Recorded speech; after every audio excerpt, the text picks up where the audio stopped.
The dust-covered stagecoach rattled to a stop outside Willow Creek's only hotel, and Grace Harper clutched her sister's frail hand tighter as the conductor called out their arrival. The year was 1878, and Grace had traveled over 1,000 miles to marry a man she'd never met, all while watching her younger sister Hannah grow weaker by the day. "We're here, Hannah," Grace whispered, brushing a strand of damp hair from her sister's fevered brow. "Just a little longer and we'll get you somewhere to rest properly." At 22, Grace hadn't imagined herself becoming a mail-order bride, but her father's death had left them destitute in Philadelphia, with Hannah's worsening consumption requiring medicine they couldn't afford. The advertisement from Nathan McKenna, a rancher in Wyoming Territory seeking a practical, hard-working wife of good character, had seemed like divine providence. His letters had been straightforward but kind. He'd promised a comfortable home, honest work, and respect more than most men offered. What he hadn't known was that Grace would be bringing her 18-year-old sister. Grace had mentioned Hannah in her final letter before departing, but had downplayed her illness, fearing Nathan might withdraw his offer if he knew the full truth. The driver opened the door, letting in a gust of hot, dry air that made Hannah cough weakly against Grace's shoulder. "Madam, need help with your bags?" the driver asked, his weathered face creasing with concern when he spotted Hannah's pallid complexion. "Yes, please. And my sister. She needs assistance." Grace tried to maintain her composure despite the panic rising in her chest. Hannah's condition had deteriorated significantly during their journey. As Grace stepped down from the coach, supporting Hannah as best she could, she scanned the dusty main street. According to Nathan's letter, he would meet them at 2 o'clock, and the town clock showed it was nearly that time. "Grace Harper?" The deep voice came from behind her, causing Grace to turn so quickly she nearly lost her balance. A tall man with broad shoulders and sun-bronzed skin stood before her, his brown Stetson held respectfully in his hands. His dark hair was slightly too long, and a neatly trimmed beard framed a strong jawline. But it was his eyes that caught her attention, deep blue, and studying her with an intensity that made her breath catch. "Mr. McKenna?" she asked, shifting Hannah's weight against her side. "Nathan McKenna," he confirmed with a slight nod. His gaze moved to Hannah, whose head lolled weakly against Grace's shoulder, and his expression immediately transformed from polite curiosity to concern. "Your sister needs help." It wasn't a question, but a statement of fact, delivered with such certainty that Grace felt tears spring to her eyes. She'd been so afraid of his reaction, had rehearsed explanations and apologies, but found herself speechless. "I'm sorry," she finally managed. "I should have been more forthcoming in my letters. Hannah has consumption. Our parents died, and I couldn't leave her behind. But I understand if this changes things between us. Perhaps I could work in town until I earn enough to—" "Miss Harper," Nathan interrupted gently, stepping forward and lifting Hannah into his arms as effortlessly as if she were a child. "Your sister is family now. So are you. My wagon's this way." The simple declaration stunned Grace into silence as she hurried to follow him down the street. There was no hesitation in his stride. No sign of regret or annoyance at this unexpected complication to his mail-order arrangement. Just a quiet, determined acceptance that left Grace both relieved and bewildered. Nathan placed Hannah in the back of his wagon where he'd arranged blankets to form a makeshift bed. "I brought extra blankets, though it's hot today. The nights get cold in these parts." He helped Grace climb up beside her sister. "Town doctor's away until tomorrow, but Mrs. Wilkins at my ranch knows healing. She helped nurse my brother through a bad bout of pneumonia last winter." Grace nodded gratefully, arranging the blankets around Hannah. "Thank you. I don't know what to say." "No need for words." Nathan climbed onto the driver's seat and took the reins. "Ranch is about an hour's ride. Roads rough in places, but I'll take it slow." As they left town, Grace studied Nathan's broad back, trying to reconcile the man before her with the formal, somewhat reserved person she'd imagined from his letters. There had been no flowery language in his correspondence, no romantic promises, just honest descriptions of his life, his ranch, and what he expected from a wife. Practical details that had given her confidence he was a sensible man, not a dreamer or a scoundrel. Now, watching the careful way he guided the wagon around ruts in the road to avoid jostling Hannah, Grace felt something unexpected unfurl in her chest, a fragile tendril of hope. "Your sister's been sick a long time?" Nathan asked, glancing over his shoulder. "Almost a year now," Grace answered, gently wiping Hannah's forehead with a damp cloth. "It started as a winter cough that never went away. The city doctors said the mountain air might help her lungs, which is partly why your advertisement caught my eye." Nathan nodded. "Air's clean here. Mrs. Wilkins makes a pine tar and honey syrup for chest ailments, too." "I'd be grateful for any help," Grace said softly. "I've tried everything I could afford in Philadelphia, but medicines are expensive, and after Father died—" "You don't need to explain," Nathan interrupted, his voice gentle but firm. "Family takes care of family. That's how it is out here." The simplicity of his statement brought tears to Grace's eyes again. She blinked them away, focusing instead on the landscape unfolding around them. Rolling hills gave way to spectacular vistas, with mountains looming in the distance. The openness of it all was both exhilarating and intimidating to someone who'd spent her life in a crowded city. "It's beautiful," she murmured. "It is," Nathan agreed. "Hard country, but honest. Shows you exactly what it is, good and bad." "Like you," Grace thought, studying his profile. There was something reassuring about Nathan's straightforwardness, even if it lacked the polish she was accustomed to in Philadelphia society. As they crested a hill, Nathan pointed ahead. "There it is, McKenna Ranch." Grace leaned forward, eager for her first glimpse of her new home. The ranch sprawled across a valley, with a sturdy two-story house of timber and stone standing proudly at its center.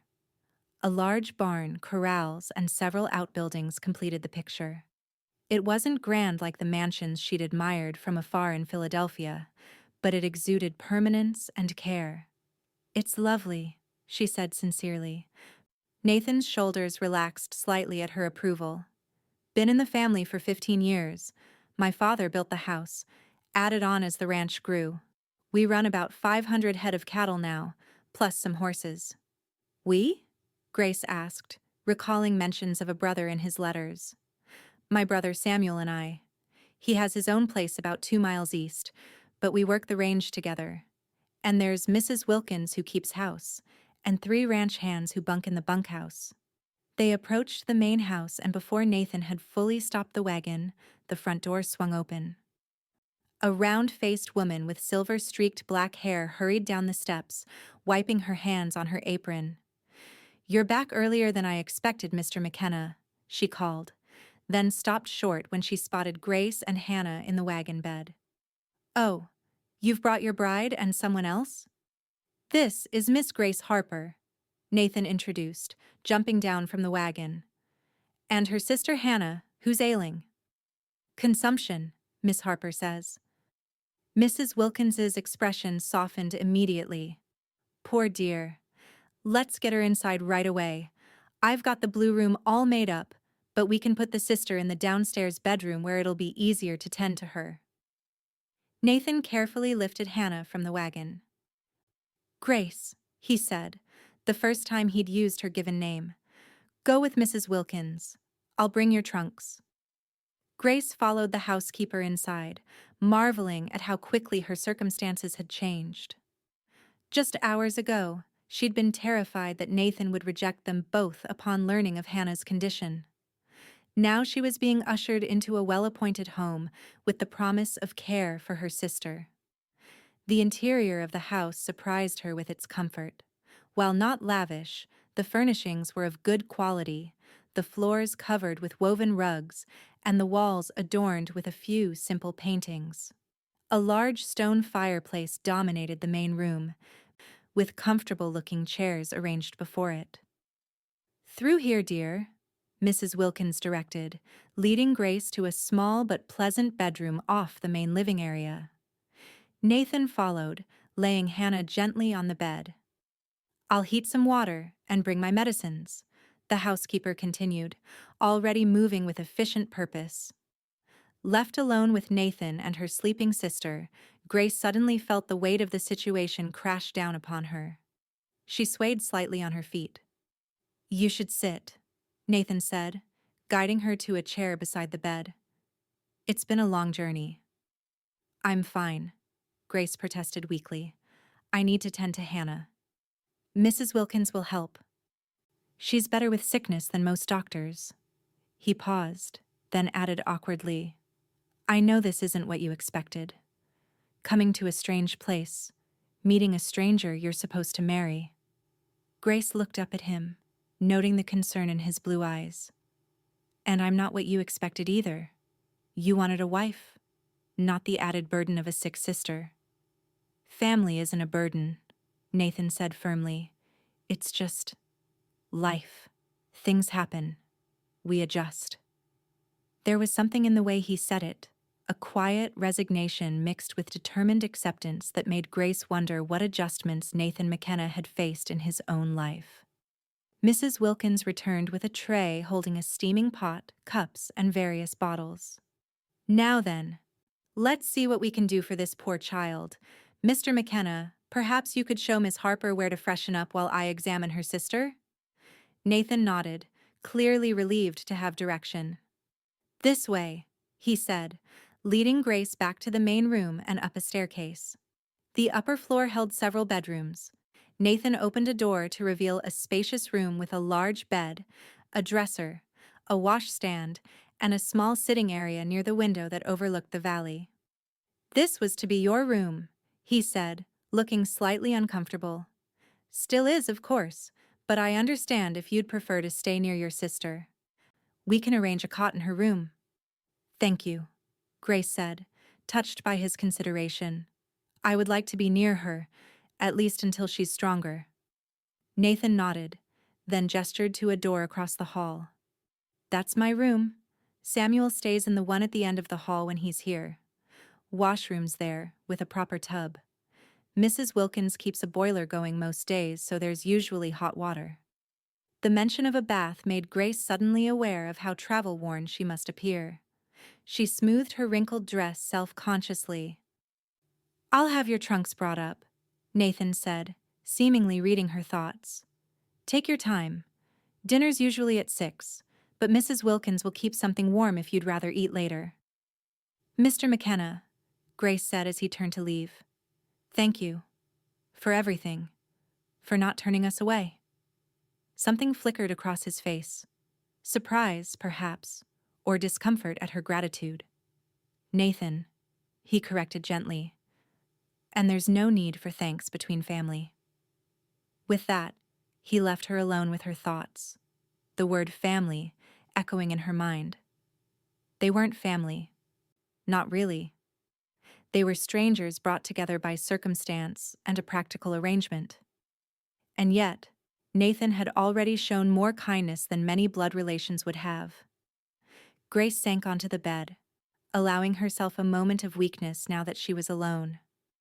The strain of the journey, the worry over Hannah, the uncertainty of her new situation, it all crashed over her in a wave of exhaustion.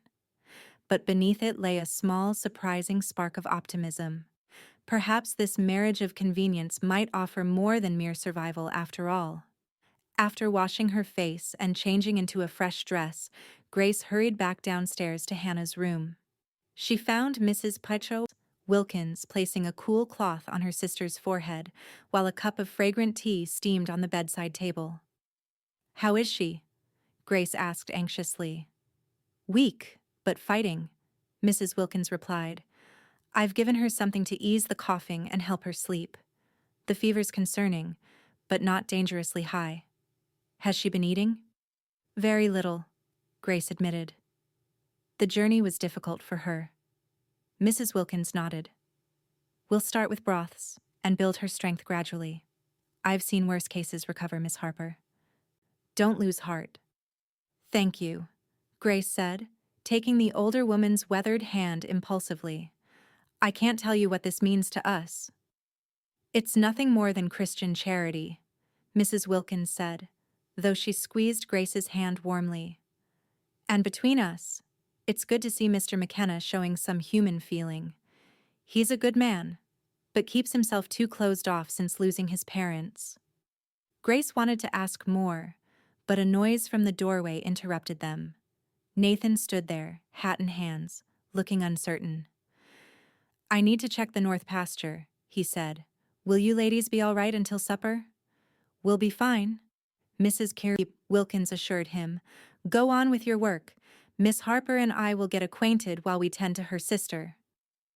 After Nathan left, Grace helped Mrs. Wilkins change Hannah's sweat-soaked nightgown and make her more comfortable. As they worked, the housekeeper shared bits of information about the ranch and its inhabitants. Grace learned that Mrs. Wilkins had come to work for the McKennas 12 years ago after her husband died in a mining accident. She spoke fondly of Nathan and Samuel, describing how they'd taken over the ranch when their parents died from influenza 5 years earlier. Nathan was just 23 then, Mrs. Wilkins said as she showed Grace where the fresh linens were kept. Samuel was 20. Too young to lose both parents so sudden-like, but they managed. Built the ranch up even bigger than their father had. Nathan does most of the business side now. He's got a good head for numbers. Samuel's better with the animals and the men. And Nathan never married before? Grace asked, trying to sound casual. Mrs. Wilkins gave her a knowing look. There was a girl in town he courted for a spell about 3 years back. Daughter of the mercantile owner. Pretty thing, but she couldn't abide ranch life, too isolated for her tastes. Left for Denver to stay with an aunt and found herself a banker husband within 6 months. I see, Grace murmured, wondering if that explained some of the reserve she sensed in Nathan.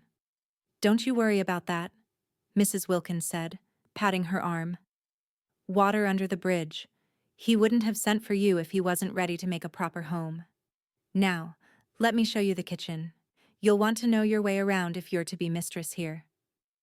By the time Nathan returned for supper, Grace had received a thorough tour of the house and learned the basics of its operation.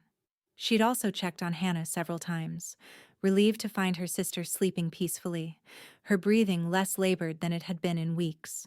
Supper was a simple but hearty affair of roast beef, potatoes, and fresh bread. Nathan ate with the efficiency of a man who viewed food as necessary fuel rather than something to be savored, but he listened attentively as Mrs. Wilkins updated him on Hannah's condition. The doctor should see her tomorrow, he said when the housekeeper finished her report. I'll ride into town first thing and bring him back. That's very kind, Grace said, but I worry about the expense. I have some savings, though not much after the journey. Don't speak of money, Nathan interrupted, his tone gentle but firm. Your sister needs care. We'll provide it. Grace wanted to protest further but sensed it would only offend him. Instead, she asked about the ranch, encouraging him to talk about his work. Nathan's reserve seemed to melt slightly as he described the challenges and satisfactions of ranching life. He spoke intelligently about breeding strategies and market considerations, occasionally revealing a dry humor that surprised and delighted her. As Mrs. Wilkins cleared the dishes, Nathan cleared his throat awkwardly. We should discuss our arrangement. Grace tensed, wondering if he was having second thoughts. The Reverend comes through once a month for services, Nathan continued. He'll be here Sunday next. I thought that is, if you're agreeable, we might be married then. Unless you'd prefer to wait longer, of course, to get settled. Or for your sister to improve. The formal, stilted way he presented the suggestion made Grace realize he was as uncertain as she was. The knowledge somehow calmed her own nerves. Sunday would be fine, she said softly. If you're sure. Hannah's presence changes things considerably from what you expected. Nathan shook his head. I asked for a practical, hard-working woman of good character. Your letters showed me you're all three. Your loyalty to your sister only confirms it. His straightforward assessment brought a flush to Grace's cheeks. You're very understanding. Just practical, he replied with a slight shrug. Life happens as it will. Fighting against it only wastes energy better spent elsewhere. After supper, Grace insisted on helping Mrs. Wilkins with the dishes despite the older woman's protests that it was her first night and she should rest. I'll be mistress of this house soon enough, Grace said quietly. I'd rather learn my duties now than appear completely helpless. Mrs. Wilkins relented with a smile. You'll do just fine here, Miss Harper. Mr. McKenna's made a good choice. When the kitchen was tidy, Grace returned to Hannah's room with a fresh cup of Mrs. Wilkins's medicinal tea. To her delight, she found her sister awake and more alert than she'd been in days. Grace? Hannah whispered, her blue eyes so like Grace's own clouded with confusion. Where are we? Grace sat beside her, helping her sip the tea. We're at Nathan McKenna's ranch. You remember, I told you about him. The man whose advertisement I answered. Hannah's brow furrowed. But I thought, wasn't he expecting just you? Won't he be angry that I'm here? No, dear one, Grace soothed, brushing back Hannah's blonde hair, several shades lighter than her own brown locks. He's been wonderfully kind. Says your family now, too. And his housekeeper, Mrs. Wilkins, knows all sorts of remedies. You're going to get the best care here. Hannah relaxed slightly. He must be a good man. I believe he is, Grace agreed, surprised by the certainty she felt. After just one day, she already trusted Nathan's essential decency, even if much about him remained a mystery. Is he handsome? Hannah asked with a hint of her old mischievousness, and Grace's heart lightened at this glimpse of her sister's spirit. Very, she admitted with a small smile. Tall and strong, with the bluest eyes. But more importantly, he's kind and honest. Will you be happy with him? Hannah's voice grew serious again, tinged with the guilt she'd carried since Grace had first mentioned becoming a mail-order bride. Grace squeezed her hand. I believe I can be. It won't be what I imagined as a girl, perhaps. But few things in life are. Nathan offers respect and security, which is more than many marriages begin with. Hannah's eyelids began to droop as the medicine took effect. You deserve love, Grace. Real love. Not just practical arrangements. Sleep now, Grace whispered, kissing her sister's forehead. Things will look brighter in the morning. After Hannah drifted off, Grace went to retrieve her nightclothes from her trunk. In the main room, she found Nathan sitting by the fire, reading a newspaper. He rose when she entered. Your sister is comfortable? He asked. Yes. She woke briefly. The medicine seems to be helping. Grace hesitated, then added. She was worried you'd be angry about her presence. Nathan frowned. Why would I be angry at someone for being ill? Not for being ill, for being an unexpected addition to our arrangement. Understanding dawned in his eyes. Ah, she fears she's a burden on our marriage. Yes, Grace admitted. As do I, if I'm being honest. Nathan was quiet for a moment, staring into the fire. When he spoke, his voice was low and reflective. When I was 12, my mother's sister came to live with us. She had consumption too. Lived with us for 3 years before she passed. I remember how she used to apologize constantly for the trouble, even though no one ever made her feel unwelcome. He looked up at Grace. My father told me something then that I never forgot. He said, Son, family isn't just who you're born to, but who you choose to stand by when times are hard. I've tried to live by that. The simple wisdom of it brought tears to Grace's eyes. Your father sounds like he was a wise man. He was. Nathan's expression softened with memory. Hardworking. Fair. Taught us boys that your word is your bond, and you never leave your own behind. He seemed to shake himself from his reminiscence. You must be tired. Don't let me keep you. Good night, Nathan, Grace said, oddly reluctant to leave his company despite her exhaustion. Good night, Grace, he replied, the sound of her name on his lips sending an unexpected warmth through her. That night, Grace slept on a cot in Hannah's room, waking frequently to check on her sister. Each time she found Hannah resting peacefully, her breathing easier than it had been in months.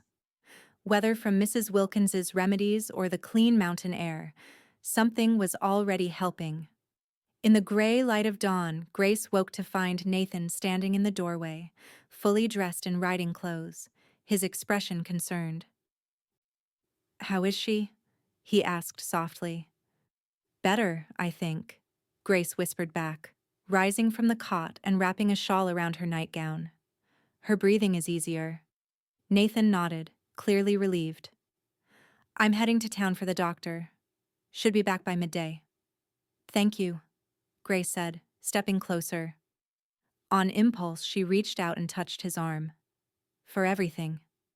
His eyes widened slightly at the contact, but he didn't pull away. It's nothing. It's everything to us, Grace corrected gently. A faint flush colored his tanned cheeks, and he ducked his head in a gesture she was beginning to recognize as characteristic when he felt awkward about receiving gratitude. Mrs. Wilkins will be up soon. She'll show you where everything is for breakfast, he said, changing the subject. I've asked the ranch hands to stay clear of the house today, so you ladies can settle in without strangers underfoot. With that, he was gone, his boot steps retreating down the hallway. Grace returned to Hannah's bedside, her mind full of contradictions. She'd come west expecting a business-like arrangement with a stranger, a marriage built on practicality rather than affection. Already, though, Nathan was showing himself to be more than the stoic, pragmatic rancher his letters had suggested. There was a depth to him, a quiet kindness that affected her more powerfully than grand romantic gestures ever could have. Grace wasn't foolish enough to mistake gratitude for love, but she couldn't deny the growing warmth she felt in Nathan's presence. Perhaps, she thought as she watched the sunrise paint the valley gold through the window, their practical arrangement might eventually grow into something more meaningful than either of them had dared to hope. True to his word, Nathan returned with the doctor shortly after noon. Dr. Peterson was a gentle, gray-haired man who examined Hannah thoroughly before pronouncing that while her condition was serious, it wasn't as dire as Grace had feared. The dry air here will help, he told them, packing his instruments back into his bag. So will rest, nourishing food, and Mrs. Wilkins's remedies, which I won't pretend to understand, but have seen work wonders. Keep her warm, keep her spirits up, and we'll hope for improvement. Is there anything specific we should be doing? Grace asked anxiously. Fresh air, even in winter, though, keep her bundled up. Sunshine when possible. And I'll leave some powders for the fever and cough. He glanced at Nathan. Regular visits from me wouldn't hurt either. Twice a week, Nathan said immediately. More if needed. The doctor nodded, seemingly unsurprised by Nathan's generosity. I'll be back Thursday then. Send for me sooner if there's any change for the worse. After Dr. Peterson left, Hannah rested while Grace helped Mrs. Wilkins prepare dinner. The housekeeper proved to be an excellent teacher, patiently explaining the peculiarities of cooking on a wood stove and showing Grace where everything was kept. Mr. McKenna liked simple food, well prepared, Mrs. Wilkins advised as they worked. Nothing fancy or fussy. His brother Samuel's the same. Good, hearty meals after a long day's work is what they appreciate. When will I meet Samuel?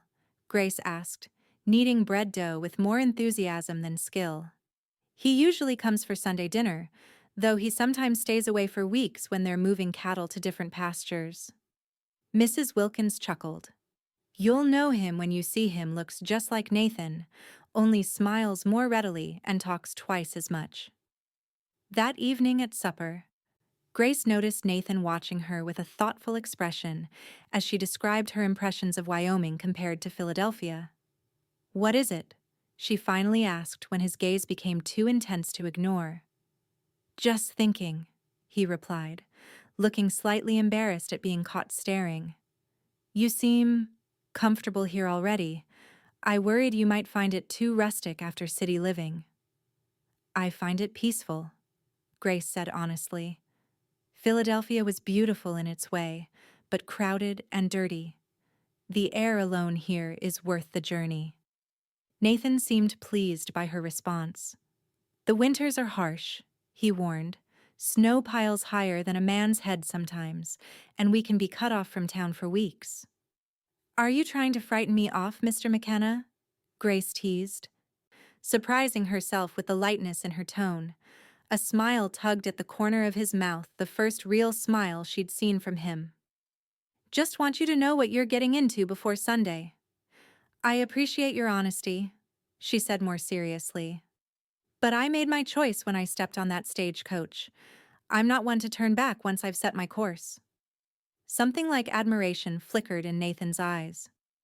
"No, I don't suppose you are." The days leading up to Sunday fell into a gentle rhythm. Grace divided her time between caring for Hannah, whose strength improved daily, learning the workings of the household from Mrs. Wilkins, and becoming better acquainted with Nathan during evening meals and occasional moments together by the fire after Hannah was asleep.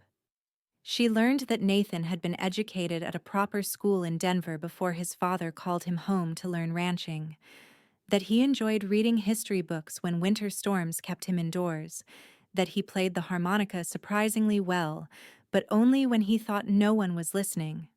For his part, Nathan seemed genuinely interested in Grace's stories of city life, asking thoughtful questions about her father's work as a clerk in a shipping office and her own experience teaching at a small girls' school before her father's illness forced her to resign and care for him.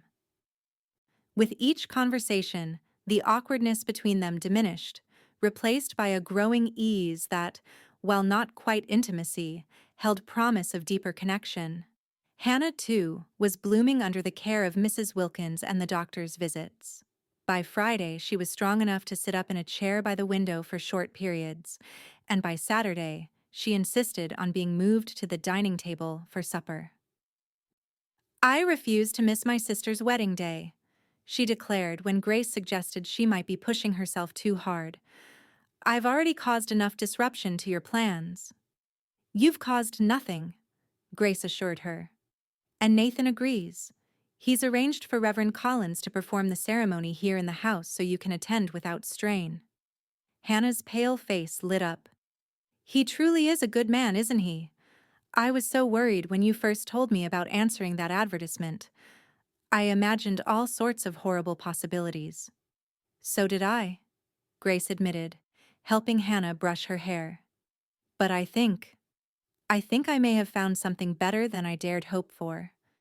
"You like him?" Hannah observed with a knowing smile. "More than just respect or gratitude. I can see it when you look at him." Grace felt her cheeks warm. "He's a fine man." "That's not a denial, sister dear." "It's too soon to speak of deeper feelings," Grace hedged, though privately she acknowledged the truth in Hannah's observation. In less than a week, Nathan McKenna had gone from stranger to someone she genuinely admired and, yes, was increasingly drawn to. Sunday morning dawned clear and bright. Mrs. Wilkins had prepared a special breakfast and insisted on helping Grace dress in her best gown, a deep blue silk that brought out her eyes. It wasn't a proper wedding dress, but it was the finest thing she owned. "Something borrowed," Mrs. Wilkins said, fastening a delicate silver brooch to Grace's collar. "It was my mother's, and these are new." She presented Grace with a pair of soft leather gloves. "Mr. McKenna asked me to get them for you. Said your hands might get rough with ranch work otherwise." Touched by Nathan's thoughtfulness, Grace blinked back tears. "Thank you. For everything. You've made me feel so welcome." Mrs. Wilkins patted her cheek affectionately. "You belong here, Miss Harper. I felt it the moment you arrived. The ceremony itself was simple but meaningful. Reverend Collins arrived mid-morning, followed shortly by Nathan's brother Samuel, a slightly younger, more animated version of Nathan, just as Mrs. Wilkins had described. Samuel greeted Grace with warm enthusiasm, kissed Hannah's hand gallantly, and teased Nathan about finally finding a woman with the patience to put up with him. The ranch hand's three weather-beaten men named Davis, Miller, and Jenkins stood awkwardly at the back of the room in freshly washed shirts, clearly uncomfortable indoors but determined to show respect for the occasion. When Nathan entered, freshly shaven and wearing what was clearly his best suit, Grace felt her breath catch. He looked handsome, yes, but it was the expression in his eyes when he saw her that affected her most, a mixture of admiration, nervousness, and something warmer that made her heart beat faster. They stood together before the Reverend in the main room, sunshine streaming through the windows as they exchanged simple vows. When Nathan slipped a plain gold band onto her finger, another surprise, as she hadn't expected a ring at all. His hands were steady, but his eyes betrayed his emotion. "I will honor and protect you and yours," he added in a low voice after the traditional promises, and Grace knew he was including Hannah in his pledge. "I will stand beside you through all of life's seasons," she responded, her own addition to the vows expressing her commitment to this life and this man she was only beginning to know. The kiss that sealed their union was brief and gentle, but Grace felt it like a promise of more to come when they had privacy. The thought brought a blush to her cheeks that didn't escape Samuel's notice, judging by his knowing grin. After a celebratory meal prepared by Mrs. Wilkins, with contributions from the ranch hands' wives who arrived bearing pies and preserves, Hannah retired to rest. Samuel and the men returned to their work, and Mrs. Wilkins discreetly made herself scarce, leaving the newlyweds alone for the first time.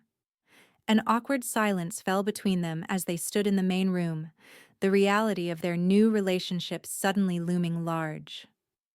"I, have something for you," Nathan said finally, reaching into his pocket. He withdrew a small leather pouch and handed it to Grace.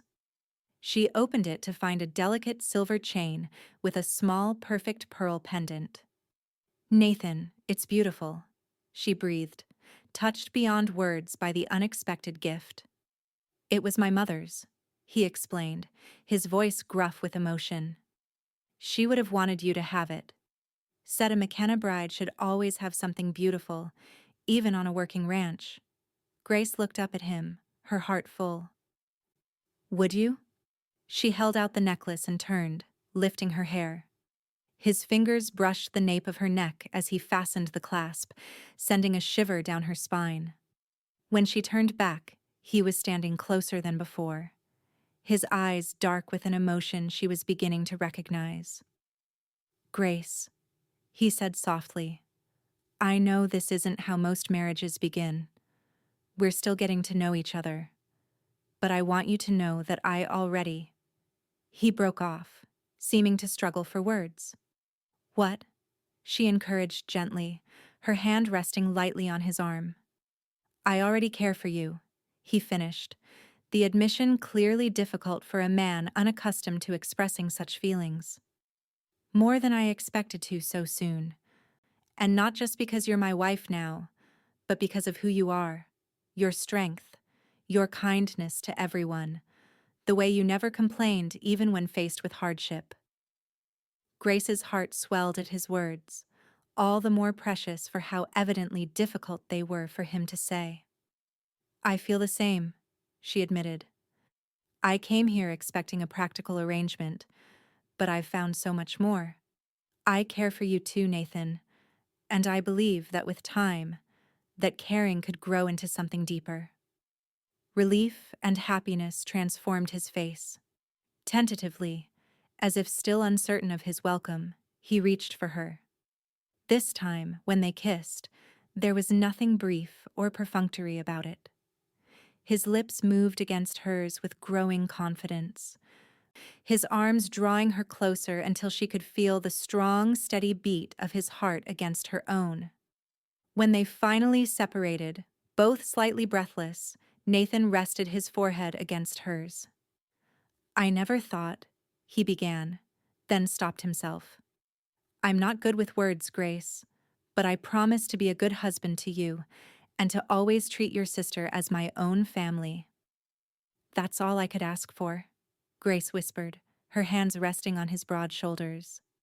"And I promise to be a true partner to you, in all things."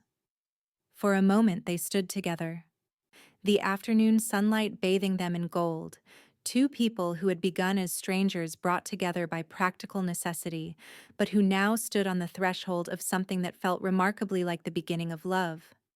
That evening, after checking on Hannah one last time, Grace climbed the stairs to what was now their bedroom, her heart pounding with anticipation and nervousness.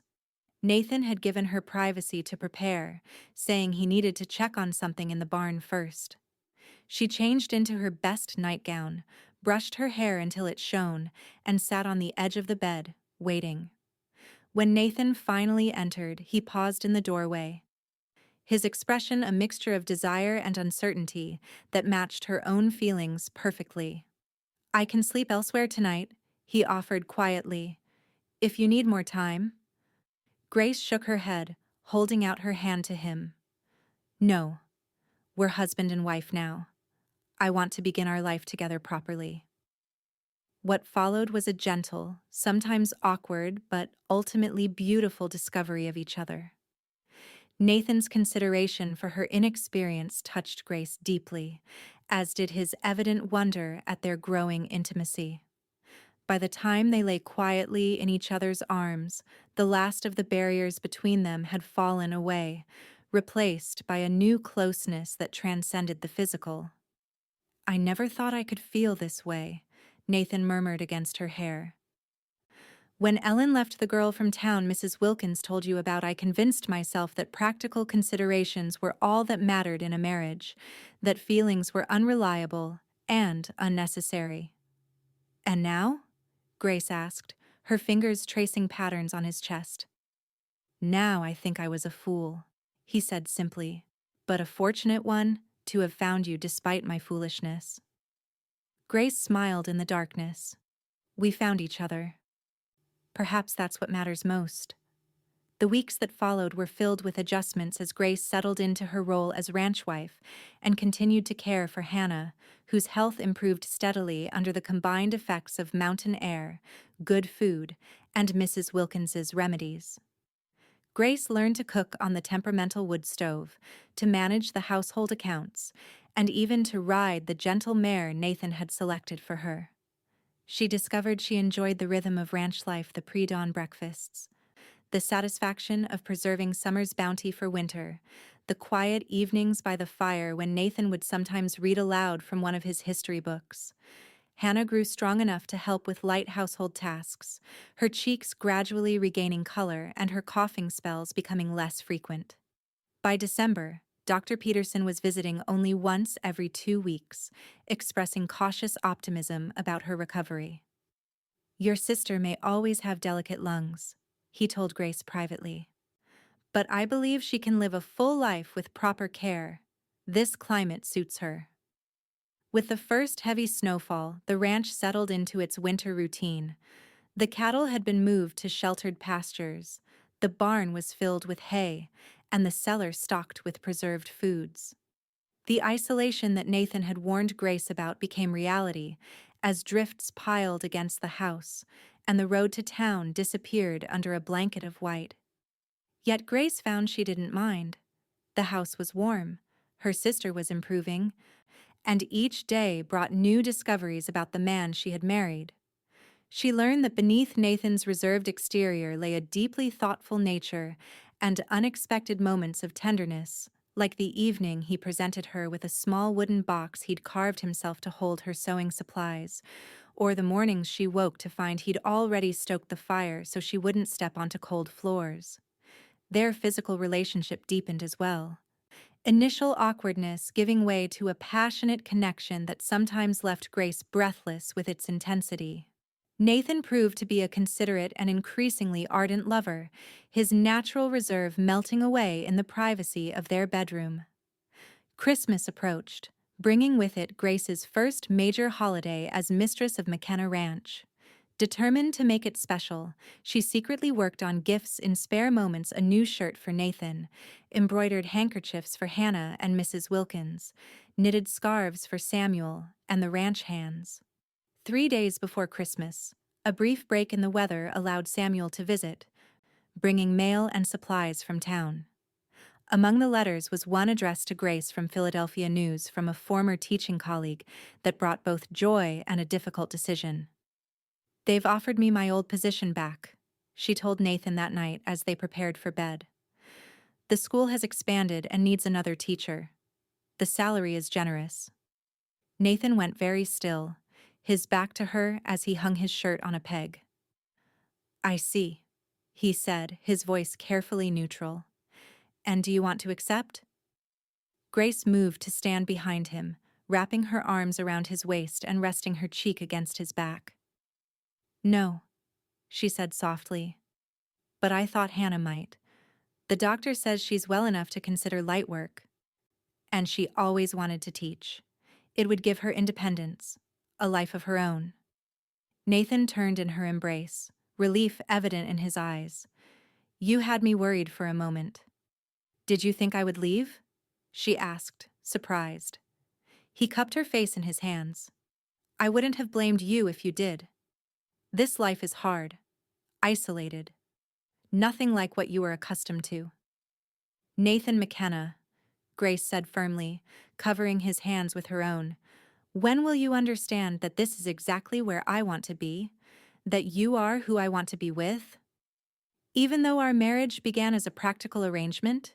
he asked, a vulnerability in his eyes that squeezed her heart. "It may have begun that way, but it's become so much more." She rose on tiptoes to kiss him softly. "I love you, Nathan. I think I have for some time now." Joy blazed across his face, transforming his features. "I love you too, Grace. So much that sometimes I can hardly breathe with it.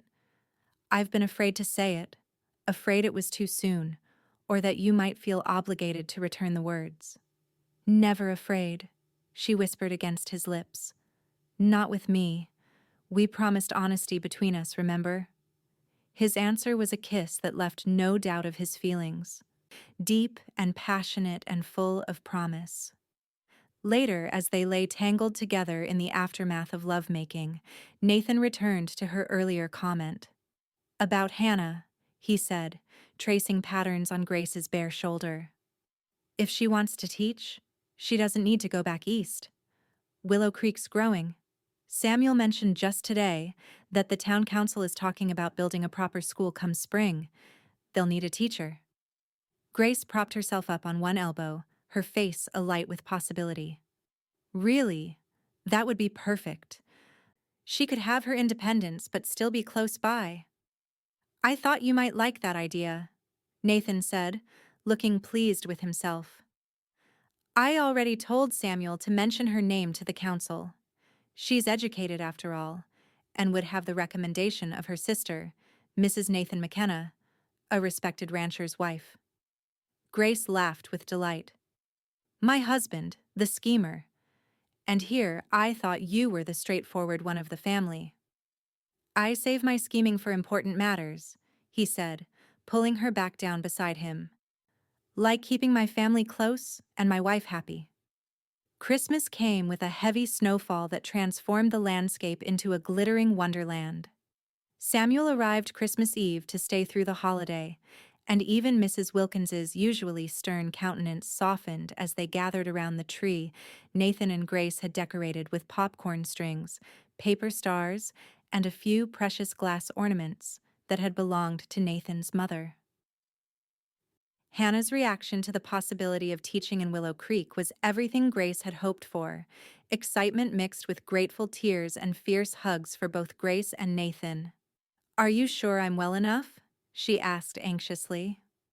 "I wouldn't want to risk a relapse or disappoint the children."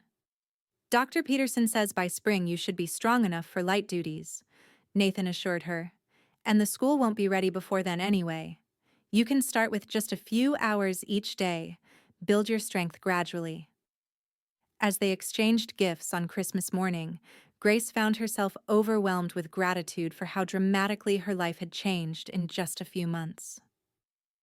From desperate uncertainty in Philadelphia to this warm home filled with love in Wyoming, it seemed almost miraculous. Nathan's gift to her was a delicate gold locket containing miniature portraits of Hannah and himself. "So you'll always have your family close to your heart," he explained as he fastened it around her neck, his fingers lingering on her skin.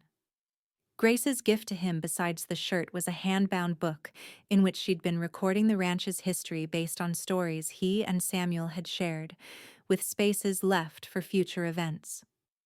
"Our family's story," she said, as he turned the pages with obvious emotion. "Past and future together." Samuel cleared his throat noisily. "If you two get any more sentimental, I might have to go check on the horses through this blizzard." Hannah threw a balled-up piece of wrapping paper at him. "Don't you dare ruin this moment, Samuel McKenna. Some of us find it refreshing to see a man who isn't afraid to show his feelings." The good-natured bickering between them had become a familiar dynamic over the past weeks, one that both Grace and Nathan privately found amusing and perhaps telling. That night, after the house had quieted, Grace and Nathan stood by their bedroom window, watching snow swirl in the moonlight. His arms encircled her from behind, his chin resting on her head in a pose that had become comfortingly familiar. "Happy?" he asked softly. "More than I ever thought possible," she answered truthfully. "Are you?" "Beyond words." He turned her gently to face him. "I have something else for you, a gift I wanted to give you privately." From his pocket he withdrew a small wooden carving of a cradle. Grace's breath caught as she took it from him, understanding its significance immediately. Hoped that soon we might need the real thing," Nathan said, a question in his voice. "If you're ready." Tears of joy filled Grace's eyes as she placed the carving on the bedside table and took his hands in hers. "I've been waiting for the right moment to tell you," she said, her voice trembling with emotion. "I visited Dr. Peterson last week when you took Hannah to town. I'm already carrying your child, Nathan. Due in summer, he thinks." For a moment, Nathan seemed frozen in disbelief. Then a smile of such radiant joy spread across his face that Grace felt her heart might burst with happiness. He lifted her off her feet in a gentle embrace, his lips finding hers in a kiss that expressed all the love and wonder he felt. "A child," he whispered when they finally separated. "Our child. Grace, you've given me more than I ever dreamed possible when I sent that advertisement east. A true partner, a family, love." "And you've given me a home?" Grace replied, resting her head against his chest where she could hear the strong, steady beat of his heart. "Not just this house or this land, but a place where I truly belong. Where we both belong." Outside, the Wyoming winter wrapped the ranch in a blanket of pristine white, isolating them from the world, but bringing their small family closer together. Inside, the warmth of the home they were building together, both the physical structure and the bonds between them, promised to sustain them through whatever challenges lay ahead. From a practical arrangement born of necessity had grown something beautiful and enduring, a family united by choice rather than obligation, and a love that had found its way to hearts that had only been waiting to be opened. As spring transformed the ranch with new growth, Hannah regained enough strength to begin preparations for her teaching position. The town council had enthusiastically accepted her application, impressed by her education and the recommendation from the McKennas.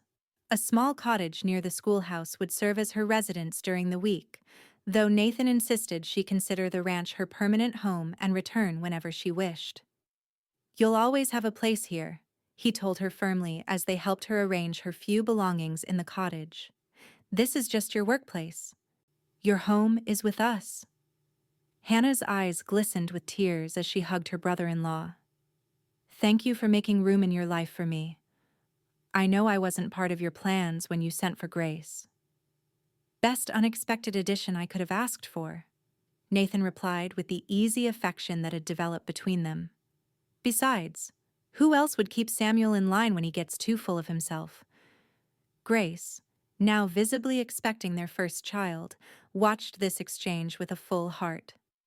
The bond between Hannah and Nathan had grown steadily over the months, built on mutual respect and genuine affection.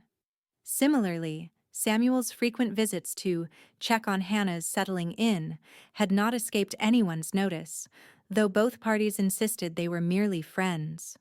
Summer arrived with long golden days perfect for haying and preparing for the fall cattle drive. Grace's pregnancy progressed smoothly, though the summer heat sometimes made her uncomfortable. Nathan insisted she rest during the hottest part of the day, often bringing her cool drinks and sitting with her on the porch, his hand resting protectively over the swell of their child. Boy or girl? He would ask. A game they'd played since learning of the pregnancy.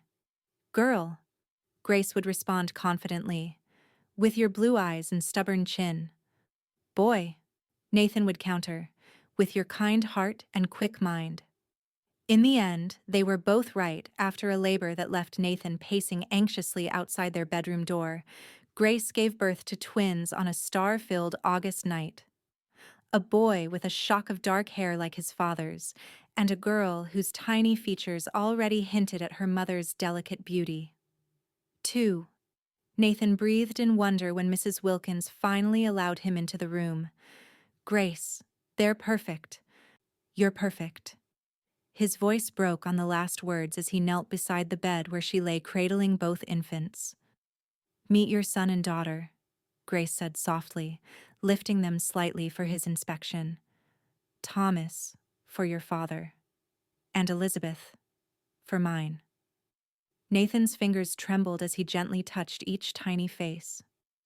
Hello, little ones, he whispered. I've been waiting my whole life to meet you. The first year of the twins' lives brought new joys and challenges to the McKenna household. Grace discovered reserves of energy she hadn't known she possessed as she balanced motherhood with her duties as a ranch wife. Nathan proved to be an attentive, if sometimes anxious, father, insisting on taking his turn with nighttime feedings and diaper changes despite the demands of the ranch. Hannah divided her time between her teaching position, which she loved, and helping with her niece and nephew, whom she adored. Her health continued to improve, and while Dr. Peterson warned she would always need to take care with her lungs, he no longer considered her an invalid. The romance that had been brewing between Hannah and Samuel finally blossomed into a formal courtship, to no one's surprise but their own. By the time the twins celebrated their first birthday, Hannah was wearing Samuel's ring and plans were underway for a spring wedding. Did you ever imagine, when you posted that advertisement, that you'd end up with such an expanded family? Grace asked Nathan one evening as they sat on the porch watching the sunset. The twins were asleep inside, and a peaceful quiet had settled over the ranch.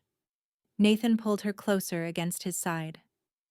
Not in my wildest dreams, he admitted. I was just hoping for someone practical, who wouldn't mind the isolation. Grace laughed softly.